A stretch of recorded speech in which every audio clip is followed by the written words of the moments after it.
Hello friends, welcome to step up IAS. आज हम देखने वाले हैं कि ये स्टेप अप आईएएस का एक नया इनिशिएटिव है जिसके तहत जो भी न्यूज़पेपर के या हिंदू के आर्टिकल्स हैं हम उसके जरिए सिविल सर्विसेज की तैयारी करने की कोशिश करेंगे। तो इसमें हम देखेंगे कि कौन कौन से आर्टिकल्स हैं जो हमारे एग्जाम के लिए काम आ सकते हैं। तो सबसे पहले हम ओवरव्यू ले लेते हैं कि क्या क्या चीजें हैं जो हमें देखनी है। आज है 22 जून 2017 और आज हम देखते हैं कि आज का जो हिंदू है उसके एडिटोरियल में कौन से आर्टिकल्स हैं जो काम के हैं। तो यहाँ पे जो कोने में हम एक ये आर्टिकल देख रहे हैं ये जस्टिस कर्नन से रिलेटेड है। उनको अभी कोयम्बटूर से पकड़ा गया है और उससे रिलेटेड जो भी इश्यूज इसमें हैं हम उसे कवर करने की कोशिश करेंगे। ये नीचे का जो आर्टिकल है ये अनिल कुंबले ने अभी रिसेंटली रिजाइन किया है। उनके कुछ कंट्रोवर्सी चल रही थी विराट कोहली के साथ, तो दैट इज नॉट इम्पोर्टेंट कि वो हमारे एग्जाम पॉइंट ऑफ व्यू से जरूरी नहीं है, तो हम इस आर्टिकल को डिस्कस नहीं करेंगे। ये जो बीच का आर्टिकल है ये इंडो यूएस रिलेशन से रिलेटेड है। अभी मोदी जी के 26 को विजिट होने वाली है यूएस की, तो कई सारे अच्छे आर्टिकल्स आ रहे हैं। इसको हम बैकग्राउंड के साथ बहुत अच्छे से डिस्कस करेंगे। जो भी इंपॉर्टेंट पॉइंट होंगे हम इसमें से निकालेंगे। ये नीचे का जो आर्टिकल है ये ओल्ड एज पर्सन से रिलेटेड है। इसमें कुछ इंपॉर्टेंट बातें हैं, कुछ डेटा फैक्ट्स है जो हमारे काम के नहीं है तो हम उसे इग्नोर करेंगे और बाकी जो इंपॉर्टेंट पॉइंट्स होंगे उन्हें हम एक्सट्रैक्ट करेंगे और देखेंगे। यहाँ पर जो ये आर्टिकल है वेयर आर द कॉमन्स, तो ये जो कॉमन प्रॉपर्टीज होती हैं जो सभी के यूज के लिए होती हैं उसमें कुछ इंपॉर्टेंट बातें हैं, कुछ अच्छे पॉइंट्स हैं, हम निकालेंगे। यहाँ साइड में जो आर्टिकल है मेंटल हेल्थ एंड यूनिवर्सिटी से रिलेटेड है, बहुत काम का ये आर्टिकल नहीं है तो हम इसे डिस्कस नहीं करेंगे। ये जो नीचे का आर्टिकल है ये जो अभी जीएसटी पास हुआ है इसमें एक एंटी प्रॉफिटरिंग क्लॉज है, उससे रिलेटेड ये आर्टिकल लिखा गया है जिसमें वो इस क्लॉज को अपोज कर रहे हैं। तो देखेंगे कि इसमें क्या चीजें हैं जो इंपॉर्टेंट है। अच्छा आर्टिकल है ये, इसमें अच्छे पॉइंट्स हमें मिल जाएंगे, उसको हम कवर करेंगे। तो चलिए फिर इस डिस्कशन को हम आगे बढ़ाते हैं। इसमें सबसे पहले हम ये अपना पहला जो टॉपिक है उसे स्टार्ट करते हैं, जेलिंग ए जज। इसमें जस्टिस कर्नन को इम्प्रिजनमेंट की सजा सुनाई क्योंकि वो जुडिशरी की डिग्निटी को मलाइन कर रहे थे। तो कंटेक्स्ट इसका क्या है? कंटेक्स्ट ये है कि जस्टिस सीएस कर्नन को इम्प्रिजनमेंट की सजा सुप्रीम कोर्ट ने सुनाई। वो अभी हाल ही में रिटायर हुए हैं कलकत्ता हाई कोर्ट से। इनके ऊपर कंटेम्प्ट था कि इन्होंने जो अनप्लीजेंट डेवलपमेंट्स आगे करी और सुप्रीम कोर्ट की डिग्निटी को मलाइन करने की कोशिश की।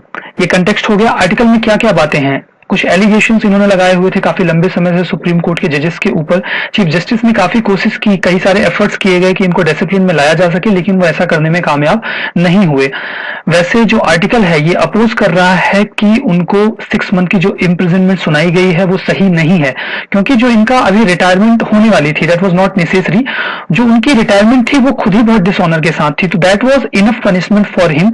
अब एक बात होती है कि जो सुप्रीम कोर्ट के जजेस होते हैं उन्हें पनिशमेंट करने का जो तरीका अभी प्रेजेंट में है वो ये है कि इंपीचमेंट की तरह एक प्रोसीजर होता है रिमूवल का, उसी के तहत उन्हें पनिश किया जा सकता है। तो आर्टिकल का कहना है कि सुप्रीम कोर्ट ने निश्चित तौर पर इस ऑप्शन को कंसीडर किया होगा कि वो पार्लियामेंट को रिकमेंड करें कि उनके ऊपर इंपीचमेंट का प्रोसेस चलाया जाए। तो फिर इसके बाद ही सुप्रीम कोर्ट ने डिसीजन लिया होगा कि उनको इम्प्रिजनमेंट का पनिशमेंट देनी चाहिए, बजाय इसके कि उनके ऊपर इंपीचमेंट के प्रोसेस को कंसीडर किया जाए। ये काफी लो मोमेंट था जब उन्हें अरेस्ट किया गया और जेल भेजा गया। आगे हम देख सकते हैं कि क्या चीजें हैं, इंट्रोस्पेक्शन किन चीजों का होना चाहिए। ये जो सिनेरियो हमें देखने को मिल रहा है, जस्टिस कर्नन के जो एक्ट्स थे, किस तरीके से उन्होंने अपनी एक्टिविटीज को दिखाया, तो उससे एक क्वेश्चन मार्क लगता है कोलेजियम सिस्टम पे जिसके तहत जजेस को इलेक्ट किया जाता है। कोलेजियम सिस्टम में एक चीफ जस्टिस होते हैं जो 4 जजेस की कंसिडरेशन के साथ जजेस को चूज करते हैं। तो इन एडिक्वेशीज को ये शो करता है कि किस तरीके से जो जजेस का इलेक्शन हो रहा है, जो उन्हें सेलेक्ट किया जा रहा है, कि एक ऐसा व्यक्ति जो कि अपने पोस्ट की इंपॉर्टेंस को नहीं समझ पाता है और वो इतनी हायर जुडिशरी की कंडीशन पे पहुंचता है। एक जो इंपॉर्टेंट इंट्रोस्पेक्शन की बात है वो ये है कि अभी प्रेजेंट में हमारी जुडिशरी के पास ऐसा कोई मैकेनिज्म नहीं है कि अगर कोई हायर जुडिशरी का जो मेंबर है वो अपने एक्शंस को अच्छे तरीके से परफॉर्म नहीं करता है तो उसे किस तरीके से पनिश किया जाएगा। ऐसा कोई भी एग्जिस्टिंग सिस्टम हमारे पास अवेलेबल नहीं है। जो सिस्टम अवेलेबल है वो इंपीचमेंट का है और वो काफी कंबरसम है, यानी कि कॉम्प्लेक्स है। उसमें लोकसभा में 100 मेंबर्स और राज्यसभा में 50 मेंबर्स प्रपोज करते हैं इंपीचमेंट को, और उसके बाद वो प्रोसेस जो स्पीकर होते हैं वो 3 मेंबर्स की कमेटी को कंस्टिट्यूट करते हैं, जो कि इंस्पेक्शन करता है कि किस हद तक जो इवेंट हैं वो सही हैं या गलत हैं। उसके बाद ये जो प्रोसेस है ये कंप्लीट होता है। तो काफी कॉम्प्लेक्स प्रोसेस है ये। कुछ और अदर टूल्स हैं जो जुडिशरी इस्तेमाल करती है जजेस को डिसिप्लिन में लाने के लिए, जैसे कि उनके जुडिशियल फंक्शंस को रोक दिया जाता है या फिर उनको दूसरे हाई कोर्ट में ट्रांसफर कर दिया जाता है। तो हम ये देखते हैं कि जस्टिस कर्णन के केस में ये दो के दोनों टूल्स बहुत काम नहीं आए। तो इस तरीके से हमें ये लगता है कि हमें कुछ फर्दर इंप्रूवमेंट की जरूरत है इस प्रोसीजर में, ताकि हम और अच्छे जुडिशियल सिस्टम को इंप्रूव कर सकें। क्या ऑप्शंस हैं कर्णन के पास प्रेजेंट सिनेरियो में? उनके पास जो पहला ऑप्शन है वो ये है कि वो सुप्रीम कोर्ट के पास जाएं और अपने सेंटेंस, जो उनको जेल की सेंटेंस मिली हुई है, उसके सस्पेंशन के लिए रिक्वेस्ट करें। या तो फिर दूसरा ऑप्शन उनके पास ये है कि वो प्रेसिडेंट के पास जाएं और अपील करें अपने पनिशमेंट की रिमिशन के लिए। क्या चीजें हैं जो आगे देखने लायक है, व्हाट नेक्स्ट होना चाहिए? पहली बात तो ये है कि अगर कोई ऐसा जुडिशियल पर्सन है जो कि अपने फंक्शंस को अच्छे से परफॉर्म नहीं कर रहा है, उसको इम्पीचमेंट के प्रोसेस के थ्रू रिटायर करने के अलावा कुछ और भी टूल्स होने चाहिए। जैसे कि एक आर्टिकल में ऑप्शन दिया गया है, वो है कि उन्हें वॉलंटरी रिटायरमेंट दिया जाना चाहिए। एक बात है कि जो ये पूरा इवेंट सामने आया है, इसमें कोलेजियम सिस्टम में जो भी दिक्कतें रही हैं उसको निश्चित तौर पे रिवील किया है। तो ये पूरा आर्टिकल था जस्टिस कर्णन से रिलेटेड। हम आगे देखते हैं अगला जो हमारा नेक्स्ट आर्टिकल है वो क्या है। जो हमारा नेक्स्ट आर्टिकल है वो हमने पहले ही डिस्कस किया था कि ये इंडो यूएस रिलेशन से रिलेटेड है। तो अभी जो ट्रंप नए चुनकर आए हैं, कई सारी अनसर्टेनिटीज देखने को मिल रही हैं। तो पहले हम बैक टू द हिस्ट्री जाते हैं और देखते हैं किस तरीके से इंडिया और यूएस के जो रिलेशंस हैं वो डेवलप हुए हैं। तो हम सेकेंड वर्ल्ड वॉर के बाद की अगर बात करें तो 1954 में यूएस जो है वो पाकिस्तान को सेंटो का मेंबर बनाता है। सेंट्रल ट्रीटी ऑर्गेनाइजेशन एक ऑर्गेनाइजेशन था जिसे यूएस ने फॉर्म किया था सेंट्रल एशिया में अपनी प्रेजेंस को स्ट्रेंथन करने के लिए। That was the period of cold war, जिसमें एक सेंटर ऑफ पावर था जिसको यूएसएसआर लीड कर रहा था और दूसरे सेंटर ऑफ पावर को यूएस लीड कर रहा था। तो इनिशियल फेज में जो अलाइनमेंट था यूएस का वो पाकिस्तान की तरफ ज्यादा था। इसको काउंटर करने के लिए निश्चित तौर पर इंडिया ने यूएसएसआर के साथ अपनी स्ट्रेटेजिक पार्टनरशिप को बढ़ाया। लेकिन लेटर ऑन नेहरू जी जो थे उनको ये चीज क्लियर हो गई कि कोल्ड वॉर के कॉन्फ्लिक्ट में फंस के बहुत ज्यादा फायदा नहीं होने वाला है। तो उसके बाद 1961 में उन्होंने कुछ वर्ल्ड लीडर्स के साथ मिलकर नैम को फाउंड किया। नैम का फाउंडिंग मेंबर बना इंडिया, और हमने डिक्लेयर किया कि हम दो में से किसी भी पोल की तरफ नहीं झुकने वाले हैं। 1961 में एक इवेंट होता है इंपॉर्टेंट, जो कि जॉन एफ कैनेडी चुनकर आते हैं यूएसए में। काफी यंग प्रेसिडेंट थे। उनका जो अप्रोच था इंडिया की तरफ वो काफी लिबरल था। इवन 1962 का जो चाइना से हमारा वॉर हुआ था उसमें उन्होंने इंडिया को सपोर्ट भी किया था। 2 साल बाद जैसा कि हम जानते हैं कैनेडी को असैसिनेट कर दिया गया 1963 में, और उनके असैसिनेशन के बाद जो इंडिया और यूएस के रिलेशन थे वो डिग्रेड होना शुरू हो गए। निक्सन एडमिनिस्ट्रेशन जब शुरू होता है 1970s में, तो वो एक चीज बिल्कुल क्लियर कर देते हैं कि the person is not with me is against me. मतलब कि अगर कोई कंट्री उनके फेवर में नहीं है तो फिर वो उनके अगेंस्ट है। उन्होंने नैम की एग्जिस्टेंस को बहुत प्रूवली एक्सेप्ट नहीं किया। इवन जब 1971 में हमारा पाकिस्तान के साथ वॉर होता है 1971 में, तो यूएस खुले तौर पर पाकिस्तान को सपोर्ट करता है। At that moment Indira ji ने कुछ फ्रेंडशिप ट्रीटी कर रखी थी यूएसएसआर के साथ, तो यूएसएसआर का हमें सपोर्ट मिला और फाइनली हम उस वॉर को जीते। 1974 में जब इंडिया ने न्यूक्लियर टेस्ट किया, दैट वाज स्माइलिंग बुद्धा, तो उसको पाकिस्तान ने बहुत स्ट्रांगली अपोज किया। इन ब्रीफ हम कह सकते हैं कि 1971 के बाद till the disintegration of USSR यानी कि 1991 तक इंडिया और यूएस के रिलेशंस बहुत अच्छे नहीं रहे। तो उसके बाद जो रिलेशन थे डिसइंटीग्रेशन ऑफ यूएसएसआर के बाद, तो कुछ चीजें थोड़ा सा बेहतर होना सही हुई। उसके बाद 1998 में जब हमने पोखरण 2 एक्सपेरिमेंट किया, हमने न्यूक्लियर बॉम्ब बनाया, तो पाकिस्तान ने यूएस ने कई सारे सैंक्शंस इंडिया के ऊपर लगाए। लेकिन हमने वो सैंक्शंस बहुत लंबे समय तक नहीं चले, नॉट इवन 1 ईयर। हमने कन्विंस किया जो वेस्टर्न कंट्रीज थी या यूएस को कि we have 2 enemies besides us, China and Pakistan, and both have nuclear weapons, so we need us, and they definitely being convinced। वो कन्विंस हुए और 2001 में क्लिंटन की विजिट भी हुई इंडिया में। उसके बाद न्यूक्लियर डील साइन होती है इंडिया और यूएस के बीच में। तो फिर ओबामा का जब पीरियड आता है तो काफी रिलेशन जो थे वो बेहतर थे, बहुत दिक्कतें नहीं थी। यूएस ने सपोर्ट किया हमें एनएसजी की मेंबरशिप के लिए, ऑल्दो अभी तक हमें वो मेंबरशिप नहीं मिल पाई है। एमटीसीआर में यूएस ने स्ट्रेंथन की हमारी मेंबरशिप के स्टैंड को, और वो हमें अल्टीमेटली मिला। बट अभी जो सिचुएशन देखने को मिल रही है, जो ट्रंप जीत कर आए हैं, तो बहुत सारी अनसर्टेनिटीज हैं। तो हम ये जो आर्टिकल है वो उसके बारे में बात कर रहा है। तो कंटेक्स्ट क्या है, जो नेक्स्ट मीटिंग होने वाली है डोनाल्ड ट्रंप की और प्राइम मिनिस्टर मोदी की, ये दो डेमोक्रेसीज की मीटिंग है। एक डेमोक्रेसी जो वर्ल्ड की लार्जेस्ट डेमोक्रेसी है, मींस इंडिया, और दूसरी डेमोक्रेसी जो वर्ल्ड की ओल्डेस्ट डेमोक्रेसी है। तो यहां पर हम ये चीज देख रहे हैं। अब कुछ पावरफुल पॉलिटिकल फोर्सेस हैं जो इन्फ्लुएंस करने की कोशिश कर रहे हैं इन दोनों डेमोक्रेसीज को। आगे जो आर्टिकल में डिबेट है जो इन्फ्लुएंस कर रहा है डेमोक्रेसी को, स्पेशली हम बात कर रहे हैं यूएस में, तो कई सारे मुद्दे हैं जो उठकर आए जब से डोनाल्ड ट्रंप चुनकर आए हैं। पहला जो मुद्दा था वो था सिटीजनशिप का। H1B वीजा को लेकर काफी सख्त दिखे ट्रंप, और उन्होंने इस चीज को काफी कर्टेल किया। तो सिटीजनशिप वो नहीं चाहते कि कई सारे देशों से लोग यूएस में एंटर करें, वहां की सिटीजनशिप गेन करें और वहां के एम्प्लॉयमेंट का लॉस हो। दूसरा जो मुद्दा इंपॉर्टेंट है जिस पर डिबेट रनिंग है वो है इंडिविजुअल और कलेक्टिव राइट्स का, पार्टिकुलरली रिलीजियस राइट, जो धार्मिक अधिकार हैं, वो भी एक बहुत बड़ा मुद्दा है। उन्होंने 7 कंट्रीज को, मुस्लिम कंट्रीज को बैन किया कि वहां के लोग जो हैं वो यूएस में एंटर नहीं कर सकते। तीसरा जो इंपॉर्टेंट मुद्दा है कि किस तरीके से जो यूएस है या वहां के सिटीजन्स हैं वर्ल्ड टेरेन में इंगेज होंगे। चौथा जो इंपॉर्टेंट मुद्दा है वो ये है कि जो यूएस की खुद की बैलेंस ऑफ पावर जो है उनकी खुद की ब्रांचेस के बीच में वो किस तरीके से मेंटेन होगी, जैसे पेंटागन हाउस में या वहां का जो यूएस स्टेट हाउस है उसके बीच में किस तरीके से जो बैलेंस है उसको मेंटेन होना है। रोल ऑफ मीडिया, मीडिया के बारे में हम देखते हैं कि मीडिया से काफी लंबा कॉन्फ्लिक्ट रहा है डोनाल्ड ट्रंप का। डेफिनेटली वहां की मीडिया जो थी वो डोनाल्ड ट्रंप के फेवर में नहीं थी, वो भी कई बार उन पर कमेंट्स करते रहते हैं वहां की मीडिया पर। तो अभी जो ये डिबेट्स हैं ये कहीं ना कहीं चेक कर रहे हैं कि ये जो डेमोक्रेसीज हैं, दोनों डेमोक्रेसीज हैं, इनका जो बेस है ये कितना स्ट्रांग है। तो हम आगे बढ़ते हैं। हम देखते हैं कि बात आती है नेशनल इंटरेस्ट की। जो इंटरेस्ट है इंडिया और यूएस दोनों की एक शेयर्ड वैल्यू है, दैट इज डेमोक्रेसी। बट हम देखते हैं कि इंटरनेशनल पॉलिटिक्स में एक कोट बोला जाता है, वो ये है कि there is no permanent friend or foe in international relations, what is permanent is national interest. तो अगर हम अमेरिका के पर्सपेक्टिव में इस चीज को अभी देखने की कोशिश करते हैं तो हमें ये चीज देखने को मिलती है कि जो यूएस का पर्सपेक्टिव है नेशनल इंटरेस्ट को लेकर वो अभी क्लियर नहीं है। वो ये डिसाइड नहीं कर पा रहे हैं कि what is there national interest. वो अब ये नहीं डिसाइड कर पा रहे हैं कि who are their friends and who are their enemies. हम हालांकि देखें कि यूएस ने काफी लंबे समय तक जो ग्लोबल पुलिसमैन का रोल है वो अदा किया और उन्होंने काफी स्टेबिलिटी मेंटेन करने की कोशिश की। हालांकि वो उसमें हमेशा अपना इंटरेस्ट देखते थे, दैट इज अनदर इशू।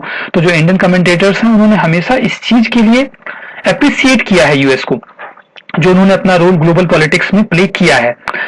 अब देखिए जो न्यू इलेक्टेड डोनाल्ड ट्रंप हैं, उनके जो खुद के स्टैंड हैं उनके प्रीवियस स्टैंड से अपोज हो जाते हैं। जैसा कि यहां पर एक चीज इस आर्टिकल में मेंशन की गई है कि इनिशियली वो कहते थे कि अमेरिका का जो इंटरवेंशन है ग्लोबल लेवल पे, मिलिट्री इंटरवेंशन है या किसी और तरीके का इंटरवेंशन है, that is a like stupidity. But उसके बाद अभी जो उनका स्टैंड है वो बिल्कुल पलट गया है। वो ये कह रहे हैं कि जो ग्लोबल इंटरवेंशन है यूएसए का अदर कंट्रीज में, that is an effort to make America great again. उसके बाद और कई सारे मुद्दे थे, जैसे हम देख सकते हैं कि रशिया का जो मुद्दा था उस पर भी उन्होंने पलटी मारी। उन्होंने इनिशियल फेज में कहा कि वो रशिया के साथ कोऑपरेशन बढ़ाएंगे, अभी तो कॉन्फ्लिक्ट काफी अच्छा खासा बढ़ा हुआ है। चाइना के मुद्दे पर उन्होंने पलटी मारी, उन्होंने बोला था कि चाइना करेंसी मैनिपुलेटर है और वो उसे कंटेन करेंगे। इनिशियल फेज में उन्होंने वन चाइना पॉलिसी को भी चैलेंज करने की कोशिश की, ताइवान से उन्होंने बात की, बट अभी उन्होंने कहा कि नहीं, उनको साउथ कोरिया के मुद्दे पर चाइना के कोऑपरेशन की जरूरत है। तो इस तरीके से जो उनके स्टैंड्स हैं वो लगातार बदल रहे हैं। एक अच्छी बात इसमें लिखी थी आर्टिकल में, वो मैंने यहाँ पर पॉइंट आउट कर रखी है, वो ये है कि अभी इस पॉइंट को देखिए, लास्ट वाले पॉइंट को देखिए, इसमें एक चीज लिखी थी कि now US has a president, जो कि ये बिलीव करता है कि अभी तक जो भी स्टैंड्स थे यूएसए के वो यूएस के नेशनल इंटरेस्ट में नहीं थे, और अभी जो वो कर रहे हैं वो यूएस के नेशनल इंटरेस्ट में है। तो थोड़ा सा आयरनी है, बट दैट इज ओके। हम आगे देखते हैं कि इस आर्टिकल में चाइना के पर्सपेक्टिव से किस तरीके से बातें की गई हैं। हालांकि जो यूएस है वो चाइना की जो एक्सपेंशनिज्म की पॉलिसी है उसको काउंटर करता है। ये एक बेस है जिस पर यूएस और इंडिया एक साथ स्टैंड लेते हैं। चाइना को कंटेन करने के फॉर्म में। जो डिफेंस कोऑपरेशन है इंडिया और यूएसए के बीच में वो भी काफी बढ़ा है। अमेरिका अगर देखा जाए तो चाइना को एक थ्रेट के रूप में तो दिखता है एट दैट मोमेंट, लेकिन वो बहुत हाई थ्रेट के रूप में उसे अभी नहीं देख रहा है। उसके लिए अभी एक कन्वेंशनल थ्रेट जो है वो यहां पर रशिया बना हुआ है। उसका ये मानना है कि सिंस हो सकता है रशिया का अभी ये इंटेंशन ना हो, but it has capacity to reach on American continent, और ऐसा उसे लगता है कि अभी चाइना इस कंडीशन में नहीं है कि वो उसे अटैक करे। बट अभी हम देखते हैं कन्वेंशनल थ्रेट में वो रशिया को मान रहे हैं, और जो मॉडर्न थ्रेट है उसमें जो इस्लामिज्म फैल रहा है, यानी सीरिया में जो आईएसआईएस का मुद्दा चल रहा है वो उस पर अपना कंसंट्रेशन लगा के रखे हैं, और जो न्यूक्लियर एडवेंचरिज्म है नॉर्थ कोरिया का और ईरान का, उनका जो प्रेजेंट कंसंट्रेशन है वो इन दो कंट्रीज पर है। तो अभी जो चाइना का थ्रेट है उसे वो काफी नीचे रख रहे हैं अपनी प्रायोरिटी में। तो इस तरीके से हम देख सकते हैं कि एक चीज यहां पर जो है वो ये है कि जो इकोनॉमी टाइज होती हैं, जो इकोनॉमिक कोऑपरेशन होता है, वो इस बात की गारंटी तो नहीं होता कि कॉन्फ्लिक्ट नहीं होंगे। एग्जांपल के तौर पे हम देख भी सकते हैं कि सेकेंड वर्ल्ड वॉर के टाइम पे दोनों कंट्रीज के बीच में, मतलब यूरोप की जो कंट्रीज थी उनमें काफी यूरोपीय इकोनॉमिक टाइज थे, बट कॉन्फ्लिक्ट हुए। बट चाइना और यूएसए के केस में ऐसा है, चाइना के पर्सपेक्टिव से यूएसए की इकोनॉमिक इंटरेस्ट हैं वो उसको लूज नहीं करना चाहता है। अमेरिकन कंपनीज जो हैं, हालांकि उनको काफी लॉस होता है, चाइना जो आईपीआर पॉलिसीज को ब्रीच करता है, बट फिर भी वो चाइना में अपना एक अच्छा मार्केट देखते हैं। आगे हम देखते हैं क्या है। आगे ये है कि चाइना थ्रेट की कैटेगरी में आता तो है, इंपॉर्टेंट है यूएस के लिए, बट उसे अभी वो अर्जेंट नहीं मानते हैं। ओबामा के ड्यूरेशन में हम अगर देखें तो ओबामा के ड्यूरेशन में उनके लिए दो इश्यूज थे। पहला जो इश्यू था वो क्लाइमेट का था, और दूसरा नॉर्थ कोरिया का। बट अभी हम बात करते हैं डोनाल्ड ट्रंप की, तो उनके लिए सिर्फ क्लाइमेट चेंज के मुद्दे से तो वो बैकफुट ले पर आ चुके हैं। उनके लिए अभी जो इंपॉर्टेंट मुद्दा है वो नॉर्थ कोरिया का ही है। तो ट्रंप की होप है कि वो चाइना के साथ कोऑपरेशन बढ़ाएंगे ताकि वो इंडियन इकोनॉमी को स्ट्रेंथन कर सकें। उनका जो एडमिनिस्ट्रेशन है उसने बीजिंग का जो ये one belt and one road initiative है उसको वे, उनका जो व्यू था वो काफी लीनियंट था, फेवर में था उनके। ये चाइना के बाद हम देखते हैं कि पाकिस्तान पर क्या व्यू है। पाकिस्तान पर जो यूएस का प्रेजेंट व्यू है वो ये है कि वो इस बात को रिकॉग्नाइज करते हैं कि इंडिया जो है वो विक्टिम है टेररिज्म का, जो कि पाकिस्तान से स्पॉन्सर्ड है, बट वो कोई भी स्ट्रॉन्ग स्टैंड इस पर नहीं ले रहे हैं। वो इस चीज को भी रिकॉग्नाइज करते हैं कि जो पाकिस्तान है वो डुप्लिसिटी दिखाता है टेररिज्म के मुद्दे पर। अफगानिस्तान में अपने एग्जिस्टेंस के लिए पाकिस्तान एक्सपोर्ट करता है टेरर को अपनी नेबरिंग कंट्रीज में, इस बात को वो मानते हैं। लेकिन उनका एक कंसर्न है इंडिया को लेकर, वो ये है कि इंडिया ये तो चाहता है कि यूएस इंटरवीन करे टेररिज्म के मुद्दे पर पाकिस्तान को लेकर, लेकिन वो कश्मीर के मुद्दे पर इंटरमीडिएशन नहीं चाहता है यूएस का। तो ये कॉन्ट्राडिक्टरी है, बिकॉज यूएस चाहता है कि वो इंटरमीडिएट करे। उन्होंने एक बार प्रपोजल भी रखा था जिसे कि इंडिया ने बिल्कुल सिरे से खारिज कर दिया था। तो ये पूरे आर्टिकल में दो पर्सपेक्टिव यहाँ पर शेयर किए गए थे, एक चाइना को लेकर और दूसरा पाकिस्तान को लेकर। तो आगे नेक्स्ट क्या हो सकता है? नेक्स्ट ये हो सकता है कि इंडिया और यूएस को कोऑपरेशन करना चाहिए एशिया पैसिफिक रीजन में, और अफगानिस्तान और पाकिस्तान के रीजन में अपने कॉमन इंटरेस्ट को गेन करने के लिए। एक और इंपॉर्टेंट बात है वो ये है कि अगर यूएस के स्टेट डिपार्टमेंट में या वहां के पेंटागन हाउस में कोई कॉन्फ्लिक्ट होता है तो ये बहुत अच्छी बात नहीं है इंडिया के लिए। जैसा कि अभी हमें एग्जांपल इसमें दिया गया है आर्टिकल में, वो ये है कि जो पेंटागन हाउस है उसने गार्जियन ड्रोन को सेल करने का एक जो प्रपोजल था वो रखा था यहाँ पर।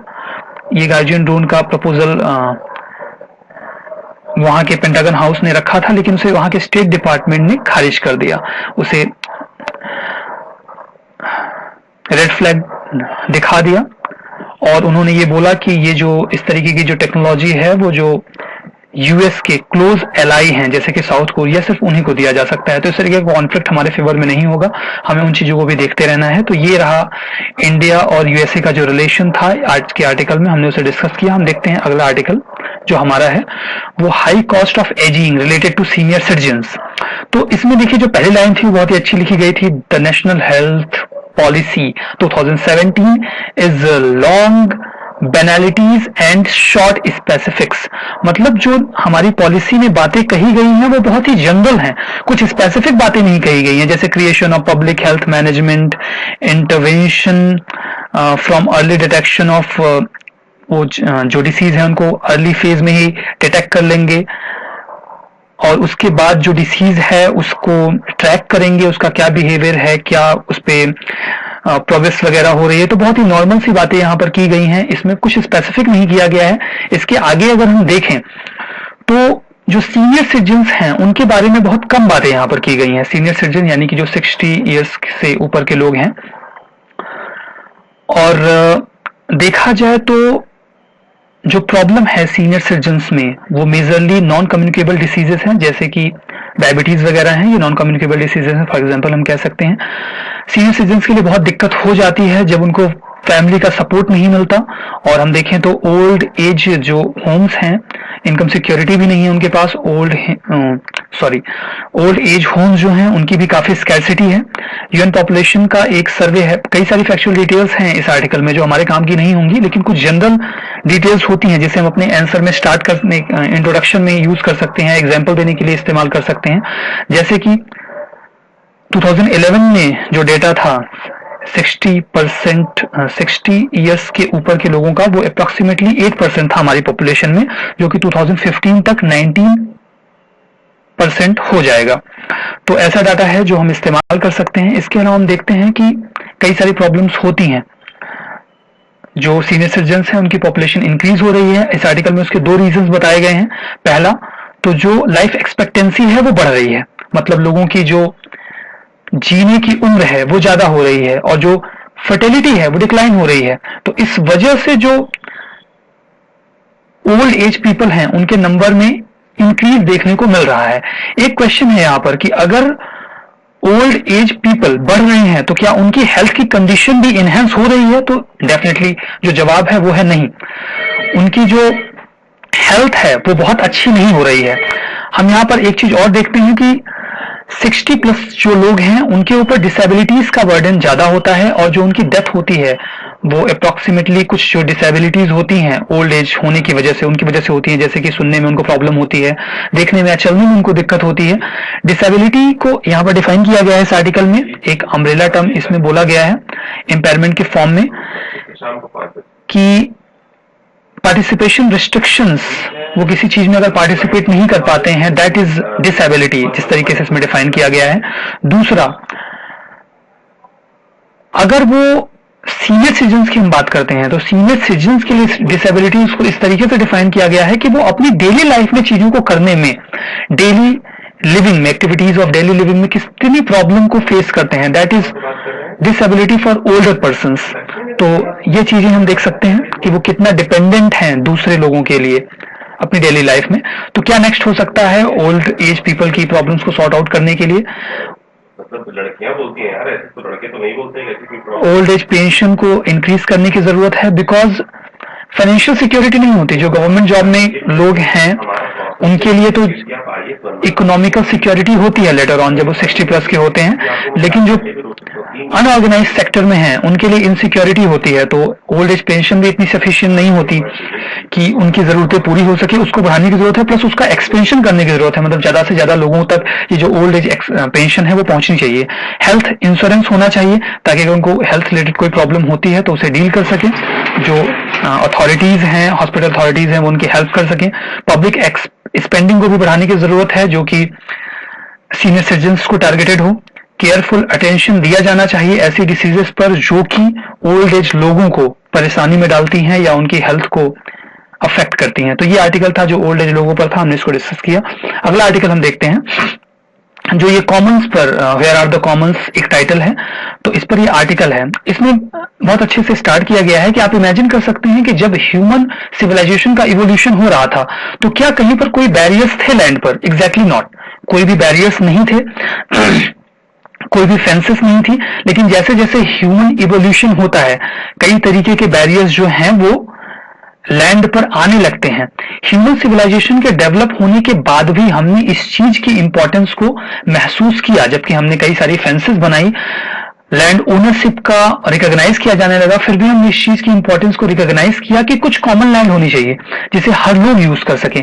तो इस आर्टिकल में कुछ एग्जाम्पल देके समझाया गया है कि किस तरीके से जो कॉमन लैंड है वो उनका जो एक्सेस है उसे कर्टेल किया जा रहा है, कई तरीके से कर्टेल किया जा रहा है, एवं जो गवर्नमेंट है वो खुद भी कर्टेल कर रही है। तो यहां पर उन्होंने एक कोस्टल मैप ऑफ क्रीक की बात की है, जहां पर यह कहा गया है कि ये एक कॉमन लैंड है जहां पर कि किसी भी प्रकार का डेवलपमेंट परमिटेड नहीं होगा। लेकिन हम देखते हैं कि कई सारे जो थर्मल प्लांट्स हैं या ऑयल कंपनीज हैं वो उस लैंड को यूज कर रही हैं, मतलब कि उस कॉमन प्रॉपर्टी पर काफी तरीके का इंक्रोचमेंट देखा जा सकता है। और एक एग्जांपल इस आर्टिकल में और दिया गया है, वो ये है कि जनरली हमारे दिमाग में आता है कि जो बीचेस होते हैं वो कॉमन लैंड है, वो सभी के लिए एक्सेसिबल है, वहां कोई भी जा सकता है, उन चीजों को यूज कर सकता है। बट इन्होंने यहाँ पर एग्जांपल देकर समझाने की कोशिश की है कि लास्ट ईयर कुछ स्टूडेंट्स ने वहां पर एक टूर्नामेंट ऑर्गेनाइज करने की कोशिश की थी, एक सॉसर खेल की टूर्नामेंट की बात वहां पर उन्होंने रखी थी, जिसे कि जो चेन्नई का कॉर्पोरेशन था, उसने उस प्रपोजल को रिफ्यूज कर दिया। उन्होंने जो रिफ्यूजल के लिए रीजन दिया वो ये दिया कि जो ऑलिव रिडले टर्टल्स हैं, आप लोग ऑलिव रिडले टर्टल्स के बारे में जानते होंगे, जो ऑलिव रिडले टर्टल्स हैं उनकी पॉपुलेशन को वहां नुकसान पहुंच सकता है, जबकि जो एक्सपर्ट्स हैं उनका यह मानना है कि जो टूर्नामेंट है वो अगस्त के मंथ में होना था और अगस्त के मंथ में वहां पर ऑलिव रिडले टर्टल्स का एग्जिस्टेंस नहीं होता है, वो वहां से काफी दूर होते हैं। तो इस तरीके से हम देख सकते हैं कि किस तरीके से जो गवर्नमेंट अथॉरिटीज हैं या अदर रीजन से जो कॉमन लैंड है वहां पर लोगों के एक्सेस को रोका जा रहा है। कुछ और भी बातें हैं, कुछ और इन्होंने एग्जाम्पल्स दिए हैं, जैसे ये बताते हैं कि जो आर्टिकल 39F है हमारे डीपीएसपी का, वो ये कहता है कि जो कॉन्स्टिट्यूशन में ये प्रोविजन है कि अपॉर्चुनिटीज मिलनी चाहिए चिल्ड्रंस को कि वो हेल्दी मैनर में अपने पर्सनालिटी को डेवलप कर सकें। लेकिन यहाँ पर जिस तरीके से चेन्नई के कॉर्पोरेशन ने उनके खेल को ऑर्गेनाइज करने से रोका, वो कहीं ना कहीं गवर्नमेंट अथॉरिटीज का जो अप्रोच है वो ये दिखाता है कि वो इस चीज को कर्टेल करने की कोशिश कर रहे हैं। WHO की जो 2006 की रिपोर्ट है उसमें ये बात कही गई है कि इंटेलेक्चुअल प्रॉपर्टी राइट कुछ इनोवेशंस अगर पब्लिक हेल्थ से रिलेटेड हैं जो कि बहुत जरूरी हैं हेल्थ रिलेटेड प्रॉब्लम्स को सॉर्ट आउट करने के लिए, तो उस पर किसी भी प्रकार के इंटेलेक्चुअल प्रॉपर्टी IPR को रिकॉग्नाइज नहीं किया जाएगा, उसे एक्सेसिबल बनाया जाएगा। तो ये एक इंपॉर्टेंट बात उसमें कही गई थी। And other space of Commons की यहाँ पर ये बात करते हैं, ये कहते हैं कि जैसे कि हम देखते हैं कि जो सेक्शन 327 है हमारे CPC का, क्रिमिनल प्रोसीजर कोड का, वो ये कहता है कि अगर किसी भी कोर्ट में क्रिमिनल प्रोसीडिंग चल रही है तो राइट होगा लोगों को कि वो जाकर उसमें वहां पर बैठ सकें, उस प्रोसीडिंग को देख सकें, सुन सकें। लेकिन जनरली एक्सेस नहीं मिलता है लोगों को, इन प्रोसीडिंग्स में एक्सेस नहीं मिलता है। तो यहां पर ये बात करने की कोशिश करते हैं। आगे हम देखते हैं तो ये जो आर्टिकल है हमारा यहाँ पर ये ओवर हो जाता है। इसके बाद ये हमारा एक आखिरी आर्टिकल बचा है जो कि GST की एंटी प्रॉफिटरिंग क्लॉज से रिलेटेड है। देखिए GST अभी लगभग अभी जो प्रेजेंट की डेवलपमेंट है उसके हिसाब से जम्मू और कश्मीर की असेंबली को छोड़कर लगभग हर असेंबली में पास किया जा चुका है, तो और इसे 1 जुलाई से इंप्लीमेंट कर दिया जाएगा। तो इसमें एक इंपॉर्टेंट क्लॉज है, वो ये है कि GST में कई सारे टैक्स स्लैब्स बांटे गए हैं, 5, 12, 18, 28 और 10% का जो सेस वगैरह की बात की गई है। तो इन स्लैब्स में जैसे जिन आर्टिकल्स पे जो टैक्स था वो 8% का लगता था, अभी उन पर वो 5% का लगेगा। तो अब ये जो टैक्स का रिडक्शन होगा, कम होगा, इससे कंपनीज को प्रॉफिट होगा। तो गवर्नमेंट का जो स्टैंड है वो ये है कि अगर कंपनीज को टैक्स के कम होने की वजह से प्रॉफिट होता है तो वो इस प्रॉफिट को ट्रांसफर करें पब्लिक को, यानी कंज्यूमर्स को वो प्रॉफिट को ट्रांसफर करें, ये नहीं कि वो बीच में ही सारे प्रॉफिट को खा जाएं। और अगर ऐसा होता है कि अगर वो प्रॉफिट को कंज्यूमर्स को ट्रांसफर नहीं करते हैं तो इस पर एक्शन लेने के लिए गवर्नमेंट ने एक नेशनल एंटी प्रॉफिटरिंग अथॉरिटी बनाई है, नापा, जो कि ऑथोराइज है एक्शन लेने के लिए अगर कोई भी कंपनी या जो रिटेल स्टोर्स हैं वो प्रॉफिट को ट्रांसफर नहीं करते हैं और बीच में प्रॉफिट को कर्टेल करते हैं, उनके पास कुछ राइट्स हैं, वो पनिश कर सकते हैं। जैसे कि वो यहां पर हम देख सकते हैं कि वो उनके लाइसेंस को कैंसिल कर सकते हैं, वो उनको पनिश कर सकते हैं इस केस में। तो जो ये आर्टिकल है ये इस बात को अपोज करता है और कहता है कि जो एंटी प्रॉफिटरिंग क्लॉज है इसका कोई भी इकोनॉमिक सेंस नहीं है। इकोनॉमिक सेंस इस हिसाब से नहीं है कि अगर कंपनीज प्रॉफिट को ट्रांसफर कर देती हैं कंज्यूमर्स को, तो उनका जो प्रॉफिट है, जो आर्टिकल मेजरली बात कहता है वो ये कहता है कि अगर कोई आर्टिकल है, कोई प्रोडक्ट है, वो सस्ता या महंगा इस बात पर नहीं होता कि उस प्रोडक्ट को बनाने में क्या कॉस्ट आई है, बल्कि वो सस्ता या महंगा इस बात पर होता है कि उस प्रोडक्ट की मार्केट में डिमांड कितनी है। अगर डिमांड ज्यादा है तो उसकी प्राइस ज्यादा होगी और अगर डिमांड कम है तो उसकी प्राइस कम होगी। तो इनका कहना यह है कि अगर ये एंटी प्रॉफिटिंग क्लॉज ना हो और प्रॉफिट जो है कंपनीज का उस पर कोई कैप ना लगाया जाए, तो जो प्रॉफिट कंपनीज को इस टैक्स के कम होने से होगा वो उस प्रॉफिट को कंपनीज में इन्वेस्ट करेंगे। जब वो प्रॉफिट कंपनीज में इन्वेस्ट होगा तो प्रोडक्शन बढ़ेगा। प्रोडक्शन बढ़ने का मतलब है कि सप्लाई बढ़ेगी और जब सप्लाई बढ़ेगी मार्केट में तो जो प्रोडक्ट्स हैं वो अपने आप ही सस्ते हो जाएंगे, यानी कि गवर्नमेंट का जो ऑब्जेक्टिव है वो पूरा हो जाएगा। तो इसके लिए ये एंटी प्रॉफिटिंग क्लॉज की कोई जरूरत नहीं थी। दूसरी तरफ अगर हम देखें, जैसा कि एंटी प्रॉफिटिंग क्लॉज में कहा गया है कि उनको प्रॉफिट को ट्रांसफर करना है, अगर वो कंज्यूमर्स को प्रॉफिट ट्रांसफर कर देते हैं तो डेफिनेटली कंज्यूमर्स को फायदा होगा, लेकिन अब उनके पास मार्जिन नहीं होगा। इन्वेस्टमेंट वो अपनी कंपनीज में इंक्रीज नहीं कर पाएंगे और उससे सप्लाई नहीं बढ़ेगी। तो इससे जो हमारी कोर जीडीपी है उसमें इनहेंसमेंट नहीं होगा। तो काफी अच्छे पॉइंट्स को लेकर एंटी प्रॉफिटिंग क्लॉज को इस आर्टिकल में क्रिटिसाइज किया गया है। काफी अच्छा ये आर्टिकल था। तो हम यहाँ पर अब कुछ देख लेते हैं। कुछ जो इंपॉर्टेंट क्वेश्चंस हैं आप इनके आंसर्स लिखते हैं, इन आर्टिकल्स पर जो बेस्ड हैं इनके आंसर्स को आप लिखने की कोशिश करिएगा। ये जो पहला क्वेश्चन है ये है, the anti profiting mechanism in GST will do more harm than good to Indian economy. वो जो पर्सपेक्टिव उसमें डिस्कस किया गया, अभी हमने जस्ट आर्टिकल में डिस्कस किया, आप उसको लेते हुए इस आंसर को लिखने की कोशिश करिए। ये जो दूसरा क्वेश्चन है ये है, the recent colonel incident shows major loopholes in the system of selection and removal of जजेस for higher judiciary, to what extent do you support this view.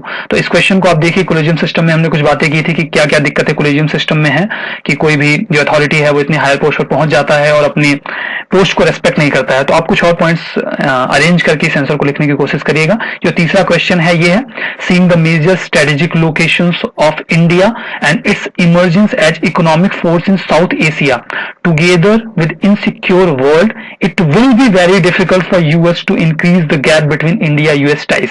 तो इंडिया रिलेशन पे जो क्वेश्चन है काफी अच्छा क्वेश्चन है, आप इसे रिप्लाई करने की कोशिश करिए। तो ये आज का जो डिस्कशन है हमने इसको डिस्कस किया।